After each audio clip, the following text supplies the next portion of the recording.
என்னுடைய நெற்றி உன்னை பற்றி கூறுதே, உள்ளிருக்கும் பொட்டு உந்தன் குட்டு சொல்லுதே.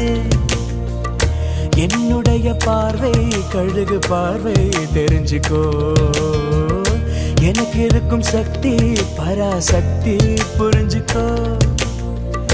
கால் கொலுசு தான் கலக்குது,